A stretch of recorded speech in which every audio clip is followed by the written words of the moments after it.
नमस्कार विद्यार्थी मित्रांनो, तुमचं स्वागत आहे जय हिंद पाठशाला या यूट्यूब चॅनलमध्ये. आजचा खूप महत्त्वपूर्ण व्हिडिओ होणार आहे, कारण या व्हिडिओमध्ये राष्ट्रीय उत्पन्न या टॉपिकवर कशावर आणि कशा पद्धतीने प्रश्न विचारले जातात यावर आपण अभ्यास करणार आहोत. चला तर मग सुरुवात करूया आजच्या व्हिडिओला. तत्पूर्वी जर तुम्ही आमच्या चॅनलवर नवीन असाल, चॅनलला सबस्क्राईब करा, जास्तीत जास्त गरजू मित्रांपर्यंत शेअर करा आणि हो, व्हिडिओ आवडल्यास लाईक करायला मात्र विसरू नका. यामध्ये प्रश्न क्रमांक पहिला, भारतासारख्या विकसनशील देशात राष्ट्रीय उत्पन्न मोजण्यासाठी खालीलपैकी कोणत्या अडचणी येतात? आता आपल्याला यामध्ये काय विचारले तर राष्ट्रीय उत्पन्न मोजण्याच्या अडचणी कुठल्या कुठल्या आहेत? तर यामध्ये ए दिले संघटित, असंघटित आणि विखुरलेल्या उत्पादन, बरोबर आहे. त्यानंतर बी दिले निर्वाह शेती, बरोबर आहे. त्यानंतर सी दिले पुरेशा सांख्यिकीय आकडेवारीची उपलब्धता, नाही, कारण पुरेशी आकडेवारी असेल तर मग अडचण कुठली येणार आहे? नाही ना, म्हणून हे नाही आहे. जिथं जिथं सी आहे ते एलिमिनेट होणार आणि आपलं उत्तर येऊन जाणार पर्याय क्रमांक 2. पण निरक्षरतासुद्धा आपल्या भारतातील विकसनशील देश असल्यामुळे राष्ट्रीय उत्पन्न मोजण्यासाठी एक अडचण आहे. ह्या गोष्टी लक्षात ठेवायच्या. अडचणीवर आयोग परत प्रश्न विचारू शकतो. यानंतर प्रश्न क्रमांक दुसरा ए आहे, वैयक्तिक उत्पन्नामध्ये नफा, व्याज, वेतन, खंड आणि सामाजिक सुरक्षा योगदाने यांचा समावेश होतो. तर वैयक्तिक उत्पन्न म्हणजेच GNP असं आपल्याला म्हणता येईल, कारण त्यामध्ये देशाच्या नागरिकांचं उत्पन्न मोजलं जातं, जे कुठेही असतील त्यांचं उत्पन्न मोजलं जातं, म्हणून हे वाक्य चुकीचं आहे. त्यानंतर बी आहे, व्ययशक्य उत्पन्नामध्ये वैयक्तिक उत्पन्न आणि वैयक्तिक कर यांचा समावेश होतो. या वाक्यामध्ये कुठली सुसंगतता नाही, त्यामुळे हे पण चुकीचं आहे. ए आणि बी दोन्ही चुकीचे, म्हणून या प्रश्नाचं उत्तर आहे पर्याय क्रमांक 3.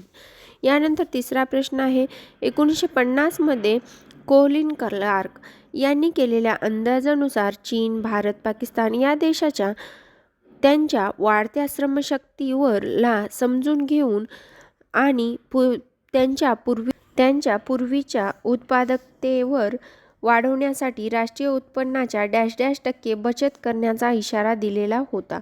आता क्लोलिन क्लार्क यांनी 1950मध्ये असा इशारा दिला होता की भारत, चीन, त्याचबरोबर पाकिस्तान यांची श्रमशक्ती वाढवाल, त्याच्यासाठी तुम्हाला बचत पण करावं लागेल. पण कशी? तर राष्ट्रीय उत्पन्नाच्या 12.5%. म्हणजेच या प्रश्नाचं उत्तर आहे पर्याय क्रमांक 4. यानंतर प्रश्न क्रमांक 4, बाजार किमतीनुसार निव्वळ मूल्यवर्धित पद्धतीशी संबंधित खालील विधान कोणते बरोबर आहे? निव्वळ मूल्यवर्धित पद्धत म्हणलं आणि बाजार किंमत म्हणलं की NNP येते. मग NNPची व्याख्या काय आहे? तर बाजार किमतीनुसार स्थूल मूल्यवर्धित मायनस स्थिर भांडवलाचा उपभोग, उदाहरणार्थ घसारा. आता उपभोग घेतल्यावर कुठल्याही गोष्टीचा घसारा होणारच आहे ना. जसं की आता आपण वापरलेला मोबाईल, हो, 4-2 वर्षानंतर याचा घसारा म्हणजेच काय होणार? हा खराब होणार किंवा ह्याचा हँग मारणार, ह्या गोष्टी होणार. मग ते आपल्याला मेंटेन करायसाठी वेगळ्या पैसे लागणार. मग त्याला आपण जे वेगळे पैसे लागतात ते पैसे बाजार किमतीतून मायनस केले की NNP म्हणजेच घसारा मिळून जातो आपल्याला. म्हणजेच या प्रश्नाचं उत्तर आहे पर्याय क्रमांक 1. यानंतर प्रश्न क्रमांक 5, भारतातील राष्ट्रीय उत्पन्नाच्या मापनासंदर्भात खालील विधाने विचार घ्या. एक आहे, आहे, निर्वाह शेतीमुळे आपणास राष्ट्रीय उत्पन्नाचा कमी आकडा प्राप्त होतो. बरोबर आहे, कारण कसं आहे, निर्वाह शेती जरी आपल्या जास्तीत जास्त रोजगार देत असेल शेती, तरीही त्यातून उत्पन्न मिळणारं तेवढंच मिळणार आहे ना. आता छुपी बेरोजगारी ही शेतीमध्ये आहे, त्यामुळं काय होतं, याचा आकडा कमी येतो. म्हणजे तर बरोबर आहे. ब आहे, वस्तू विनिमय पद्धतीच्या अस्तित्वामुळे आपणास राष्ट्रीय उत्पन्नाचा आकडा प्राप्त होतो, नाही, चुकीचं आहे. क आहे, काळा अर्थव्यवस्थेच्या अस्तित्वामुळे आपणास राष्ट्रीय उत्पन्न आकडा जास्त प्राप्त होतो, नाही, काळ्या अर्थव्यवस्थेचा राष्ट्रीय उत्पन्नाचा कुठलाही संबंध नाही. ब आणि क चुकीचं आहे, बरोबर आहे. म्हणजेच या प्रश्नाचं उत्तर आहे पर्याय क्रमांक 4. यानंतर प्रश्न क्रमांक 6, एकूण देशांतर्गत उत्पादन म्हणजेच GDP आणि एकूण राष्ट्रीय उत्पादन म्हणजेच GNP यामधील फरक काय? आता GDP मध्ये काय मोजलं जातं, तर देशांतर्गत ज्या काही वस्तू सेवा होतात त्यांची एकूण किंमत ही GDP मध्ये मोजली जाते, बरोबर. आणि GNP मध्ये काय काय मोजलं जातं, तर नागरिकांचं उत्पन्न, मग ते आपल्या देशात करो का बाहेरल्या देशात करो. म्हणून आपल्याला या प्रश्नाचं असं उत्तर सांगता येईल की GNP मध्ये देशातील उत्पादन घटकांनी परदेशात कमवलेले प्राप्ती मोजणी केली जाते. आता प्राप्ती किंवा मोजली जाते, प्राप्ती जी केली जाते ती मोजली जाते GNP मध्ये, बरोबर आहे. बाहेरल्या देशात जरी आपल्या लोकांनी काम केलं तर ती आपल्या देशातलीच प्राप्ती आहे, म्हणून GNP मध्ये मोजले जातं. म्हणजेच या प्रश्नाचं उत्तर आहे पर्याय क्रमांक 2. यानंतर प्रश्न क्रमांक 7, पुढीलपैकी कोणते उदाहरणे स्थूल देशांतर्गत उत्पादन म्हणजेच GDP आपल्याला इथे विचारलेला आहे, मोजमापनाचा भाग नाही. हो, आता कुठला भाग नाही GDP मोजण्याचा हे या प्रश्नात आपल्याला विचारलेलं आहे. आहे कार निर्मितीसाठी वापरलेल्या टायरचे मूल्य. काय आपल्याला विचारलं आहे की अंतिम वस्तू व सेवांचं मूल्य आपण GDP मध्ये मोजतो. टायरचं मोजतो का? नाही. मग त्या कारचं मोजतो जर ती नवीन कार असेल तर. आहे जुन्या वापरलेल्या पुस्तकाची विक्री किंमत. नाही, जुन्या वापरलेल्या वस्तूची किंमत अगोदरच्या GDP मध्ये जेव्हा ती नवीन असतात तेव्हा मोजलेली असते, म्हणजे सुद्धा चुकीचं आहे. आहे हस्तांतरण देयक. हस्तांतरण देयक याचा अर्थ त्यांना असा म्हणायचा की आपण एखादी वस्तू वापरलेली दुसऱ्यांना दिली, ती विकली, तर तिचं सुद्धा GDP मध्ये मूल्यमाप होत नाही, म्हणजे क तर नाहीच. मग त्यानंतर आहे मालमत्ता विक्री व्यवहार मध्यस्थाला दिलेली दलाली, ही मात्र विकली जाते. एखादी कार जी आहे ती जुनी असो नवीन असली तर GDP मध्ये मोजतात, पण जुनी असली तर ती जर विकताना जर एखाद्या दलाल लावला आणि त्या दलालाला जर दलाली दिली तर ती जी किंमत असते ती GDP मध्ये मोजली जाते, म्हणजे चुकीचं आहे. क असा पर्याय क्रमांक 2 आहे. म्हणजेच या प्रश्नाचं उत्तर आहे पर्याय क्रमांक 2.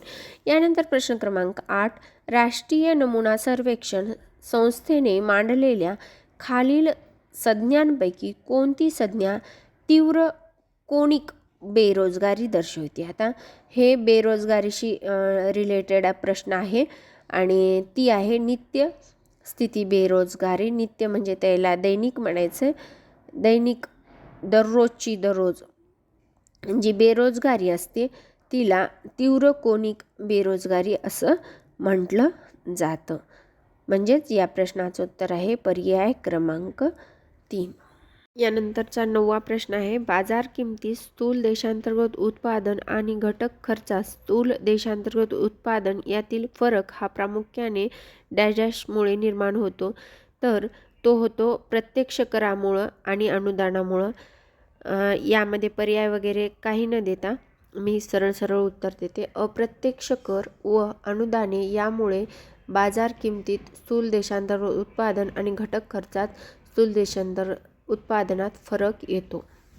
हे सर्व प्रश्न लेटेस्टमध्ये 2022, 21, 23 मध्ये विचारलेले आहेत, मुख्य किंवा प्रीपला. त्यामुळे ह्या गोष्टींवर लक्ष ठेवा की आयोग कसा बदलत आहे प्रश्न बदलण्याचा कल. प्रश्न क्रमांक 10, खालील विधाने विचारात घ्या. आहे दादाभाई नौरोजी यांनी सर्वप्रथम राष्ट्रीय उत्पन्नाचा अंदाज मांडला, एकदम बरोबर आहे. आहे हा 1867-68 या वर्षातील राष्ट्रीय उत्पन्नाचा अंदाज होता, हो, एकदम बरोबर आहे. आणि आहे दादाभाई नौरोजी यांनी त्यांच्या poverty and British rule in India या पुस्तकात राष्ट्रीय उत्पन्नाचा अंदाज मांडला होता, हो, बरोबर आहे. क तिन्ही बरोबर, म्हणून वरीलपैकी सर्व बरोबर. म्हणजेच या प्रश्नाचं उत्तर आहे पर्याय क्रमांक 4. यानंतर प्रश्न क्रमांक 11, देशांतर्गत हरित सकल उत्पन्न संबंधी विचार करता खालील विधाने बरोबर आहेत. आता कुठली विधाने बरोबर आहेत? ग्रीन GDP बद्दल हा प्रश्न आहे आणि यानंतरच्या परीक्षेमध्ये ग्रीन GDP वर प्रश्न येण्याची दाट शक्यता, त्यामुळं ग्रीन GDP काय असतो, काय आहे हे पूर्ण समजून घेणं गरजेचं आहे. तर अ आहे अर्थव्यवस्थेच्या वाढीसाठी संसाधनाचा वापर करा. नाही, संसाधनाचा जो काही वापर केला जातो त्याच्यामध्ये किती आपली संसाधने खराब होतात हे मोजणं म्हणजेच ग्रीन GDP मोजणं होय. ब आहे अर्थव्यवस्थेची वाढ प्रारंभिकपणे करण्याकरिता संसाधनाचा पर्याप्त कार्यक्षमतेत आणि परिणामकारक वापर करा. आता पर्याप्त संसाधनाचा वापर आणि परिणामकारक म्हणजेच आपल्याला जो काही GDP मिळणार आहे त्यामधून पर्यावरणाचा जो काही घट होणार आहे किंवा जी काही नासधूस होणार आहे त्याचा घसारा मायनस करा असं या ब वाक्यामध्ये प्रतीत होतं. म्हणून या प्रश्नाचं उत्तर आहे पर्याय क्रमांक 2 केवळ ब बरोबर. यानंतर प्रश्न क्रमांक 12. स्थूल देशांतर्गत उत्पादनाबद्दल खालील दृष्टिकोन आहेत. अ आहे हा उत्पादनाच्या एकूण मूल्याचा प्रवाह आहे. बरोबर. हा एकूण प्राप्तीची किंवा उत्पन्नाचा प्रवाह आहे. बरोबर. हा एकूण खर्चाचा प्रवाह आहे. बरोबर. म्हणजे स्थूल देशांतर्गत उत्पादन म्हणजेच GDP बद्दल या प्रश्नात आपल्याला विचारलंय आणि तिन्ही वाक्य एकदम बरोबर आहेत. म्हणून या प्रश्नाचं उत्तर आहे पर्याय क्रमांक 4 तिन्ही वाक्य बरोबर. यानंतरचा प्रश्न आहे प्रश्न क्रमांक 13. आर्थिक वृद्धीची पुढील संकल्पना कोणी मांडली? आता आर्थिक वृद्धीची संकल्पना विचारलेली आहे. आर्थिक वृद्धी म्हणजे बचत दर आणि लोकसंख्येत होणाऱ्या वाढीमुळे प्रदीर्घ काळात क्रमाने आणि स्थिरपणाने होणारा बदल होय.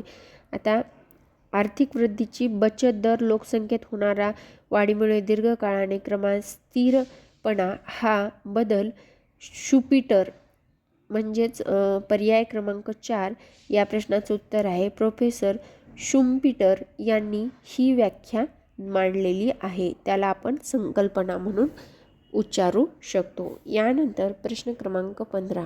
राष्ट्रीय उत्पन्नाची ख्याती खालील गोष्टी समजून घेण्यास मदत करतात. आता राष्ट्रीय उत्पन्नाची जी काही खाती आहेत ती काय समजून घेण्यास आपल्याला मदत करतात? तर अर्थव्यवस्थेच्या एकूण प्राप्तीची कामगिरी आणि विश्लेषणात्मक प्रारूपाच्या बांधणीसाठीची चौकट या गोष्टी आपल्याला समजून घेण्यास राष्ट्रीय उत्पन्नाची खाती उपयोगी पडत असतात.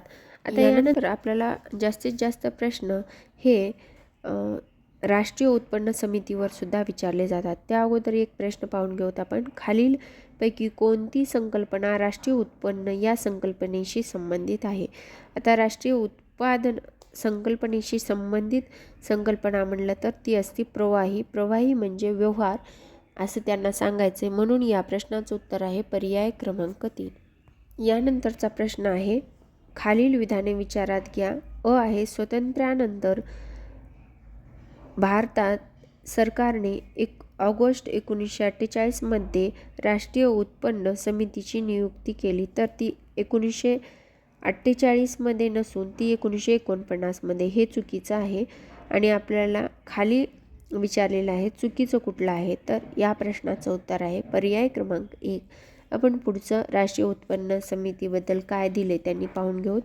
तर ब आहे राष्ट्रीय प्रोफेसर PC महालनोबिस, प्राध्यापक DR गाडगीळ आणि प्राध्यापक VK आर्वी राव यांचा समावेश होतो. एकदम बरोबर आहे. क आहे राष्ट्रीय उत्पन्न समितीचा पहिला अहवाल 1951 मध्ये आणि अंतिम अहवाल हा 1954 मध्ये सादर केला. तर हे सुद्धा एकदम बरोबर आहे. या राष्ट्रीय उत्पन्न समितीमध्ये राष्ट्रीय उत्पन्न समिती या समितीवर त्याचबरोबर जे काही आपली GDP, GNP, NNP, NDP या सर्व गोष्टीवर वारंवार प्रश्न विचारले जातात. त्यामुळे ह्या सर्व गोष्टी करून जा. व्हिडिओ शॉर्टपर्यंत पाहिल्याबद्दल धन्यवाद. आणि हो, व्हिडिओला आवडल्यास लाईक करा, चॅनलला सबस्क्राईब करा आणि जास्तीत जास्त गरजू मित्रांपर्यंत शेअर करा.